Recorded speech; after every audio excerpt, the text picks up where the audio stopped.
So on the chemtrails, it seems like there might be a whole lot more to the story than even what we've talked about here, which is pretty all-encompassing. Yeah.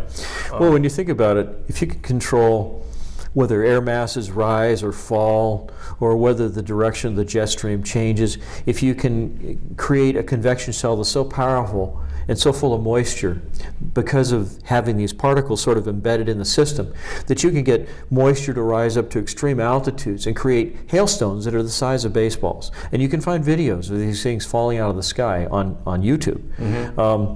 And it's happening more and more. I mean, but think about it, in a military application, if you wanted to wipe out all of the radar, sensing, and communication equipment of an enemy force, what better way to do it and make it seem like a totally natural phenomenon than to use a massive hailstorm that comes in and just beats the crap. I mean, think of all the canopies on the aircraft that would be damaged beyond repair. That would have to be replaced before an aircraft could be operational again. Added to that, the social engineering aspect of it, or the health aspect of it. Destroy crops. Destroy crops, and then target specific populations. I mean, because people who are hungry, who don't have crops, that's an unstable population. It gets harder to control. And so instead of projecting force out into the surrounding neighborhoods, surrounding countries, and causing problems, people have to be concerned with maintaining their own populations. Because and it's not so as overt as weather control. You can do things a lot more subversive, hard to point your finger at, hard to convince people that this is actually going on. Well, yeah, I mean, because a flood wash out roads and bridges and things, so even if it's just being done, sort of a natural phenomenon, from the military standpoint, you're talking about battlefield denial. You're denying an enemy force the ability to move freely through the environment, especially if they're limited to just moving on the ground.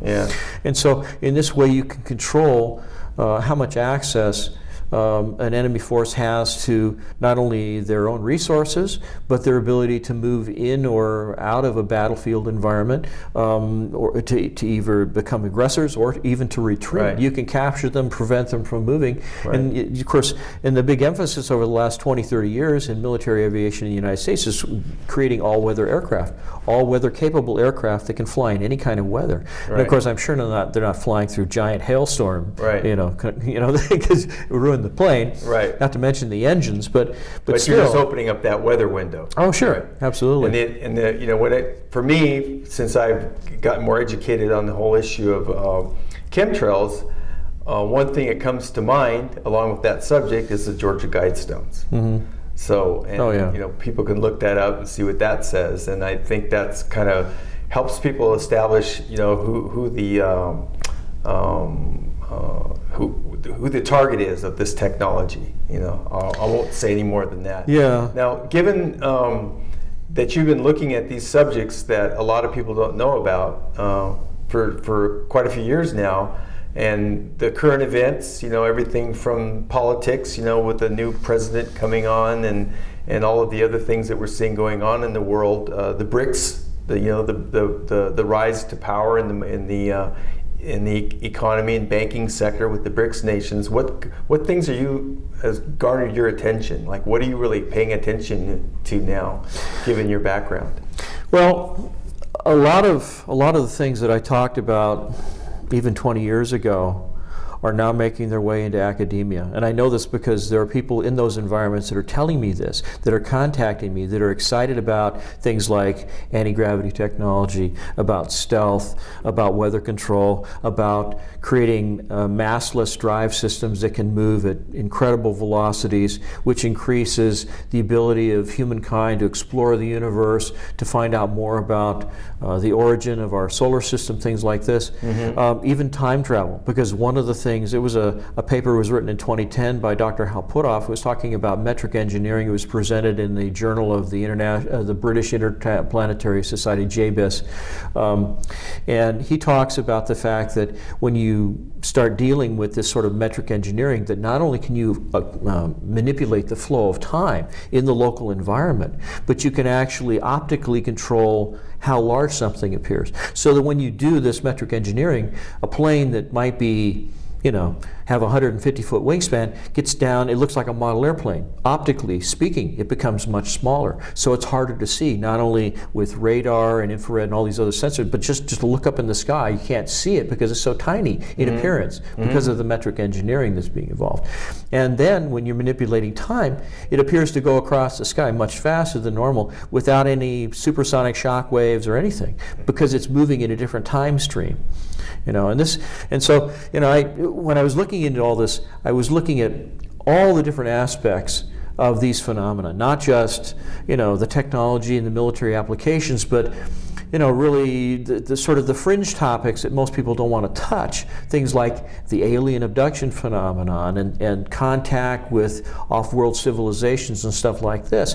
And I met people who I felt were highly credible, who had artifacts in their bodies and the scars to prove it, and the x-rays and the MRIs to prove it, and things that were actually taken out. I was in the home of someone who had implants. They could tell you 24 hours in advance when one of these contacts would happen, and I actually managed to cultivate a friendship with this person. So I was invited to their home when this event occurred, and this event occurred on the 12th, the night of the 11th, the morning of the 12th of December 1989, and in that encounter, the ETs, the off-world entities that appeared through a wormhole that came right through her bedroom window, basically showed her 4 major catastrophic events that would happen in the future, and 3 of those 4 events have already happened. And she told me this in 1989. She predicted 9/11. She said she was shown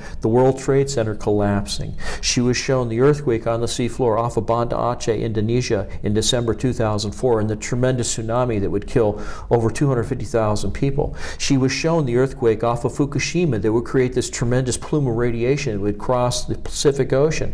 And she was also shown a major catastrophic earthquake that would rip the entire San Andreas Fault from San Diego to San Francisco, and would probably be the largest single loss of human life to a natural disaster in human history, not to mention probably one of the most costly natural disasters in all of human history, in the trillions of dollars, because it will level San Diego, Los Angeles, and San Francisco within just a few days of one another. Wow. That's how bad. And that one hasn't happened yet, of course. Right. But this shows, because this was all revealed in 1989, it shows that time travel is possible, because at least 3 of those 4 events have already occurred. Right. And this was written down, this was documented in 1989.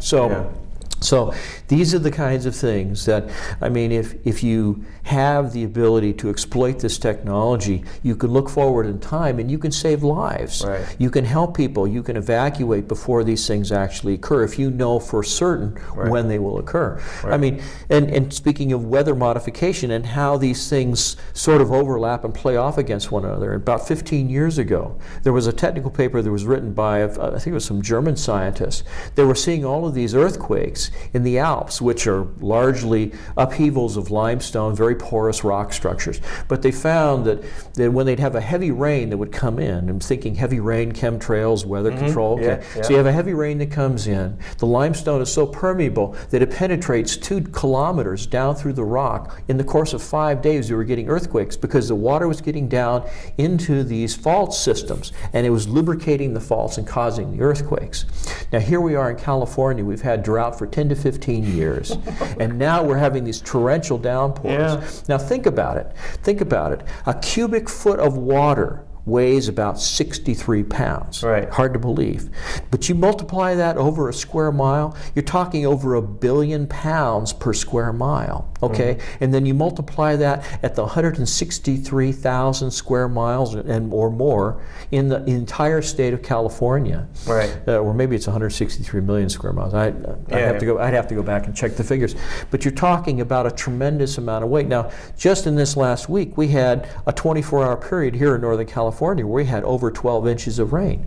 So figure it out. That's, per square mile, that's over 1 billion pounds of pressure. that's been dumped into the environment. Some of it will flow away, but some of it goes back into the aquifers. Right. And of course, depending on the permeability of the geology, right. In 5 days, 2 weeks or so, especially when the moon comes around, you've got the sun and the moon on the same side of the earth. Yeah, we're at a full moon right now. Yes. Yeah. Well, 2 weeks from now, we may have some major earthquakes because the tidal forces will all be pulling on one side of the planet after we've had all this rain. So we could see tremendous earthquake activity in California 2 weeks from now. These are the things that I worry and I think about. And these are the things that I think, you were talking about the fellow for Hewlett-Packard who had this idea of bringing people from different areas together as kind of a think tank, people who were physicists, people who were engineers, people who were not used to working together one another, and not worrying about the funding issues and writing grants in order to be able to make a proposal and then do something. Right. These are the kinds of things that I think are going to really help us in the future, especially with the environment, with all the energy technologies that are being worked on to develop now, and there are forces out there that are trying to suppress some of the greatest discoveries because of the threat that they pose to the existing paradigm, the fossil fuel industry. And I've said over and over again that if the fossil fuel industry just realized that they have a bigger return on investment when you make synthetics and polymers and things like this from fossil fuel type materials, hydrocarbons and so forth, instead of just burning it in your car. It seems stupid. I mean, if you want to make a lot of money... It doesn't seem stupid. It is stupid. Yeah. Well, you won't get an argument from me, but what I'm saying is... It's a petrodollar recycling. Yes. I mean, that's the thing, right? Yeah, exactly. Yeah. Because, I mean, if you had an all-electric vehicle fleet across the world, think of how much that would improve the environment for everybody, the animals, the plants, everything. And you could channel all that energy into building things and making things, having substance and material items that you built from the polymers that you create with the petroleum moving products. Away from planned obsolescence and all this other nonsense. Yeah, I mean, and make products that are durable, that last, that don't have a negative impact on the environment. I mean, there's some there's some craft in your arena that kind of staggers the imagination when you look at the age of some of this stuff. I mean, right? I mean, it's built to last. Yeah, it's true. I mean, some of these things, you go back as far as the late 50s and early 1960s, where they were created and even being used now as sort of concept demonstrators and so forth to show the people who are coming up through the ranks what we really have in terms of capability, and then helping to inspire those same people to move into other areas. That reminds me, I live in a house that was built in 1953. The builder did not use any power tools. It's all hand sawn. That's amazing. It's got the original furnace in there with the fan motor from the 50s that is still running. That's amazing. But it shows you the different mindset that existed back then. The thing was built to last. I was just thinking that, and I know in the aviation industry there's a lot of, aircraft or stuff from that era where they built using that same mindset, and sure enough, it's still a lot of that stuff's still working. Yeah, when I think about all of the aircraft that were scrapped after the Second World War, all those P-51 Mustangs and things like that now fully restored are worth millions of dollars. To the collectors and to history. Right. When I was in college at Art Center College of Design in 1977, I visited the Chino Airfield in Southern California, where they brought all these airplanes to be scrapped after the war. And sitting over in one area of the storage yard was a P-51 Mustang that had been broken down. It had been flying as part of the front line of air defenses for the Dominican Republic up until a few years right before that. And I said, "Is that what I think it is right there?" And he says, "Yeah, that's a P-51D." And I said, "How much would you sell that to me for right now?" He says, "As it sits right now," he says, "I'd sell you that whole thing for $10,000. And if I had known then what I know now, I would have robbed a bank to buy that thing, put it in storage and just save it, because today it would be worth a fortune. Yeah. I mean, there's only a handful of those things left. Right? I know. And they put superchargers on them. They use them in the Reno air races, right? Mm-hmm. That's right. Superchargers, yeah. right? Yeah. They do a few other modifications. They alter the wing profile. And I got to meet the guy who allegedly was the first guy to put a supercharger on a P-51 in 1983 in Tahiti. Is that right? Yeah. He was down there selling one to a millionaire. Wow. Yeah. His nickname was Soup. Yeah. That's funny. I only met him once. He was an older gentleman at the time. Well, see, supercharger was considered an advanced technology in the Second World War because it used the turbocharger. The exhaust would drive one side of the turbine, and a little propeller shaft go over, and it would drive a compressor that would compress the air coming into the engine. Right. So it meant that even though you went to a higher altitude where the air is thin, it would compress the air, so it was like operating at ground level. So you had much greater thrust, more horsepower, and longer range.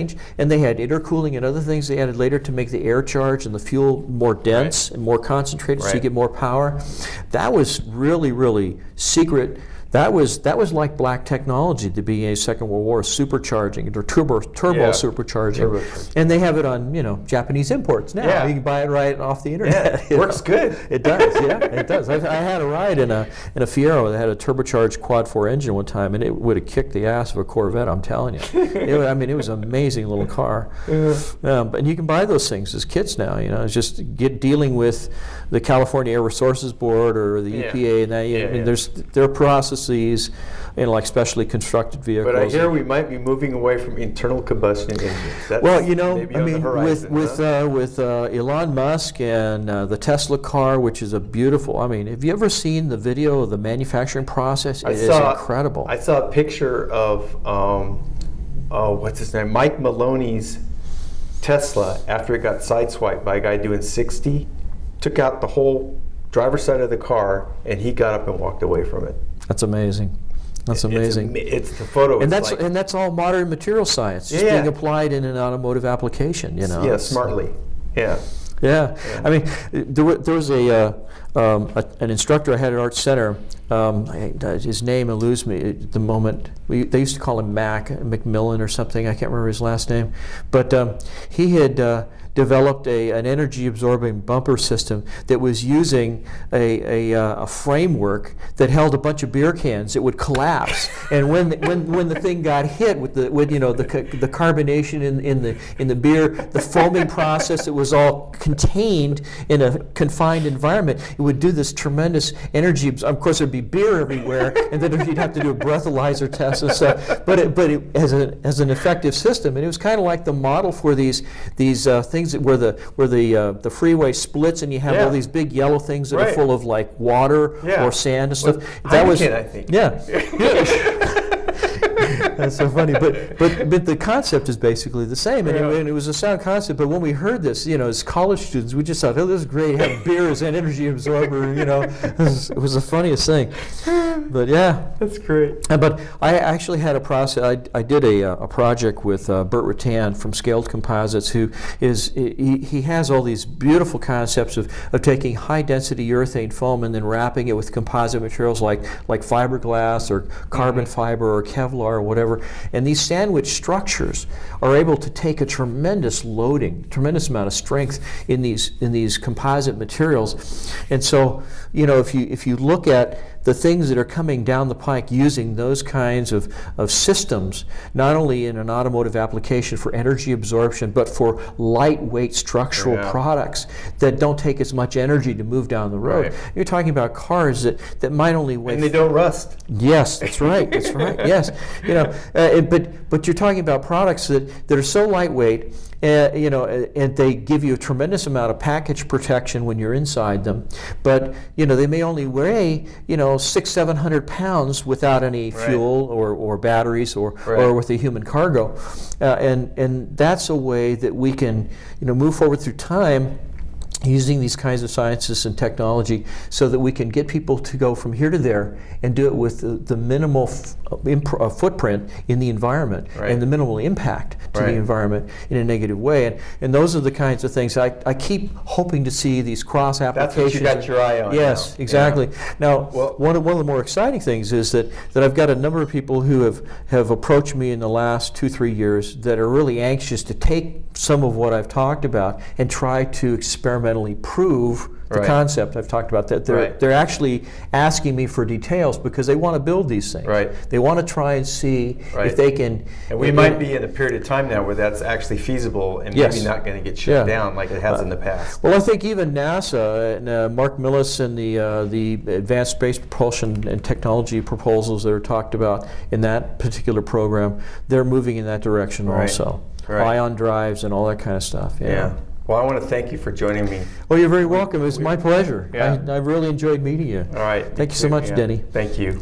Thanks, everyone. Bye-bye.